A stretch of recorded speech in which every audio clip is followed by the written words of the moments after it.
నమస్కారం సార్. నాకు చెప్పగలరా? పని ఒత్తిడి వల్ల దానివల్ల చాలా స్ట్రెస్ వస్తుంది. కాబట్టి 2 విషయాలున్నాయి. ఒకటి, ఈ ఒత్తిడిని ఏం చేయాలి? రెండోది, ఆఫీస్లోని పని ఒత్తిడిని అక్కడే వదిలేసి ఇంటికెళ్ళాక దాన్ని ఎలా మర్చిపోవాలి? ఒత్తిడి మీకు తెలుసా? కొన్ని సంవత్సరాల క్రితం లేదా చాలా ఏళ్ల క్రితం నేను మొదటిసారి అమెరికా వెళ్ళినప్పుడు ఎక్కడికెళ్ళినా ప్రజలు స్ట్రెస్ మేనేజ్మెంట్ గురించే మాట్లాడేవారు. నాకిది అర్థం కాలేదు. ఎందుకంటే నాకు తెలిసినంతలో మనకు విలువైన వాటిని, అమూల్యమైన వాటిని మాత్రమే మనం మేనేజ్ చేస్తాం. మీ కుటుంబం, మీ సంపద, మీ వ్యాపారం, ఆ సంస్థల్ని మేనేజ్ చేయాలనుకుంటారు. కానీ ఒత్తిడిని ఎందుకు మేనేజ్ చేయాలి? ఇది నాకు అర్థం కాలేదు.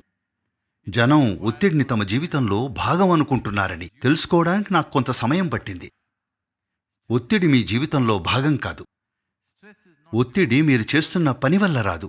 ఒత్తిడి అంటే కేవలం మీ అసమర్థత, మీ శరీరం, మనసు, మనోభావాలు, ప్రాణశక్తులు మీ అదుపులో లేకపోవడం. If your mind took instructions from you, మీ మనసు మాట వింటే దాన్ని మీరు ఒత్తిడిగా ఉంచుతారా లేక పరమానందంగానా? మీరేం కోరుకుంటారు? మీ మనసు మాట వింటే దాన్ని మీరు ఒత్తిడిగా ఉంచుతారా?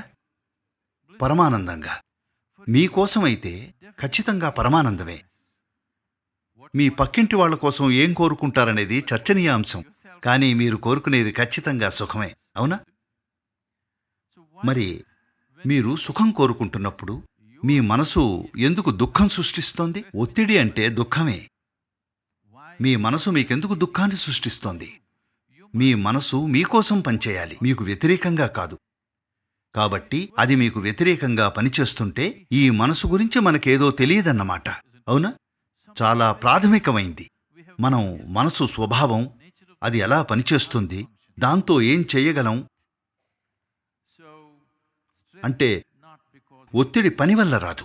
ఎందుకంటే మీరు ఒక చపరాసీని అడిగినా ఒత్తిడే, ప్రధానమంత్రిని అడిగినా ఒత్తిడే. చూడ్డానికి ఆయన ఒత్తిడిలోనే ఉన్నట్టుంటారు. మధ్యలో ఉన్న అందరికీ ఒత్తిడే. ఏ ఉద్యోగంలో ఒత్తిడి లేదు? ఒత్తిడికి కారణం ఉద్యోగం కాదు, ఒత్తిడిగా ఉన్నది మీరు. ఉద్యోగం ఎప్పుడూ ఒత్తిడి కలిగించదు, అవునా? కేవలం మీ మనసు మీ సూచనలు తీసుకోవట్లేదు, అంతే. కాబట్టి మనం ఇన్స్ట్రక్షన్ మాన్యువల్ చదవాలి. ఈ మానవ వ్యవస్థను నడిపించడంలో మనం ప్రాథమికంగా ఏదో తప్పు చేశాం. ఇది చాలా సంక్లిష్టమైన టెక్నాలజీ. దీనిపై మనం మరికాస్త శ్రద్ధ పెట్టాలి.